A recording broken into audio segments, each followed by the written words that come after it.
असली चलनी नीचे बैठल बड़े निमन का ये छठी है तो जे नीचे बैठल बा रौरा सब तनी हाथ उठाई जे नीचे बैठल बा आ जे खड़ा बा ओकरा बात रौरा सब उठाई उठाओ सब भाई मात्र 5 मिनट समय देना मेरे यार। कौन गीत पर गुड्डू भाई अरे मामा लोगो वाला पिया हो महुआ रे लोगो वाला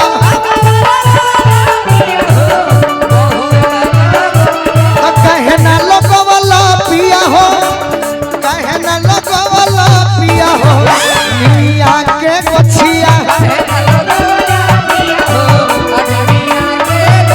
कहे ना लोगो वाला पिया हो निमिया के गोछिया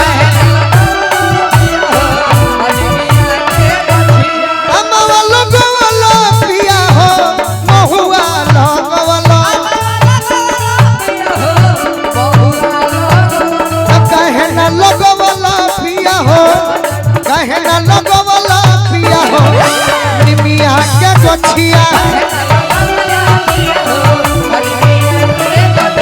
कहे न लगवला पिया हो निमिया के गोछिया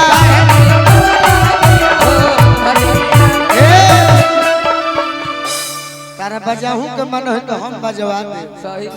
कि भिखारी ठाकुर जी के गीत में ननकू चौधरी जी आशीर्वाद निहाव तार नामे भुला तनी हम बाकी कुंवर चाचा के शिष्य हवा हमारे भाई हवा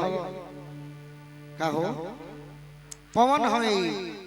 बड़ी सुंदर गावेले बैठो तारा को माला पहनाई देखो माला हो ये बड़ी सुंदर गावेले हमनियो से निमन आज ये कुंवर चाचा के चेला में खराब कइबे ना कोई मन ना होई तब अस्थिर से अरे प्यारी देश तो नी देखे तो हमके प्यारी देश तो नी देखे तो हमके प्यारी देश तो नी देखे तो हमके प्यारी देश तो नी देखे तो हमके।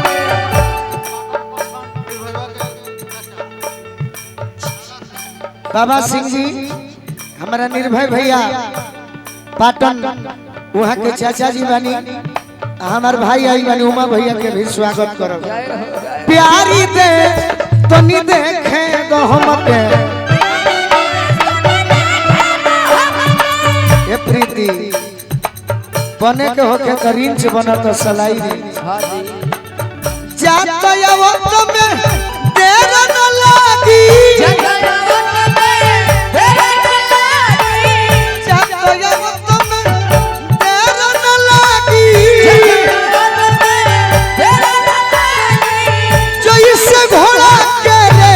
देश तनी देखे न हमके प्यारी देश तनी देखे न हमके प्यारी देश कहे न लगवला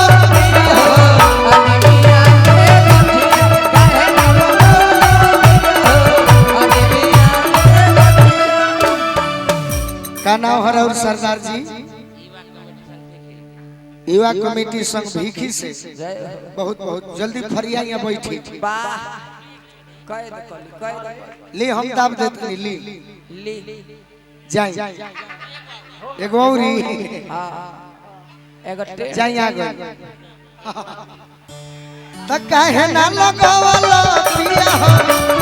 कहे ना लगवला पिया हो निमिया के गोछिया कहे ना लगवला पिया हो पीटे के फेरा में सही औरत कहत तरी कि निमिये हो तनी हट जाई काहे है तनी हट नहीं है ऐसे कि मंच बड़ी दूर बिया हमारा देखो भाई नृत्यांगना नहीं हो रही है आ श्रोता खाली मनोबल बढ़ावत रही है तब प्रोग्राम जम जाई सही तो तनी ओने के लोग से मिलल जरूरी बा हट हो अरे किनिमिए हो घरवा माई के कैमरा तनी है ना घुमावेला हां हां न घुमाई तब कहबो लोग कि गोलू राजवा रेल देता है ना घुमावा देखो हमार कितना प्रशंसक बाड़े अरे निमिए हो घरवा माई के निमिए दुआरा निमिए हो घरवा माई के भावे नाही कबहू इनका पकड़ी पिटारा भावे नाही कबहू इनका। ए गुरु भाई ये भजन हुआ सब सुनले बनी नो आनंदो आवते होई तो कमे समय में कह दी अनार लगवला पिया हो अड़हुल लगवला श्रोता ठीक बा काहे ना लगवला पिया हो काहे ना लगवला पिया हो दुनिया के गछिया